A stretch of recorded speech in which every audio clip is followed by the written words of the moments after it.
பரிசுத்த வேதாகமத்தில் சங்கீதம் 16வது அதிகாரம் சொல்ல போகிறேன். அல்லேலூயா. சங்கீதம் 16வது அதிகாரம் 1வது வசனம். தேவனே, என்னை காப்பாற்றும், உம்மை நம்பியிருக்கிறேன். 2வது வசனம். என் நெஞ்சமே, நீ கர்த்தரை நோக்கி தேவரீர் என் ஆண்டவராயிருக்கிறீர். என் செல்வம் உமக்கு வேண்டியதாயிராமல். 3வது வசனம். பூமியில் உள்ள பரிசுத்தவான்களுக்கும் நான் என் முழு பிரியத்தையும் வைத்திருக்கிற மகத்துவ மக்களுக்கும் அது வேண்டியதாயிருக்கிறது என்று சொன்னாய். 4வது வசனம். அந்நிய தேவனை நாடி பின்பற்றுகிறவர்களுக்கு வேதனைகள் பெருகும்.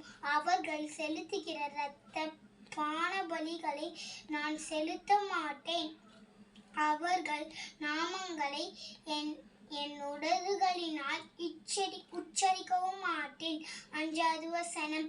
கர்த்தர் என் சுதந்திரமும் என் பாத்திரத்தின் பங்குமானவர். என் சுதந்திரத்தை தேவரீர் காப்பாற்றுகிறீர்.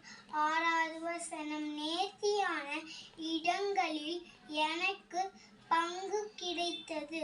ஆம், சிறப்பான சுதந்திரம் எனக்கு உண்டு. 7வது வசனம். எனக்கு ஆலோசனை தந்த கர்த்தரை துதிப்பேன். காலங்களிலும் என் உள்ளில் திரியங்கள் என்னை உணர்த்தும். 8வது வசனம். கர்த்தரை எப்பொழுதும் எனக்கு முன்பாக வைத்திருக்கிறேன். அவர் என் வலது பாரியாசத்தில் இருக்கிறபடியால் நான் அசைக்கப்படுவதில்லை. 9வது வசனம். ஆகையால் என் இருதயம் பூரித்தது, என் மகிமை களி கூர்ந்தது, என் மாம்சமும் நம்பிக்கையோடு தங்கி இருக்கும். 10வது வசனம்.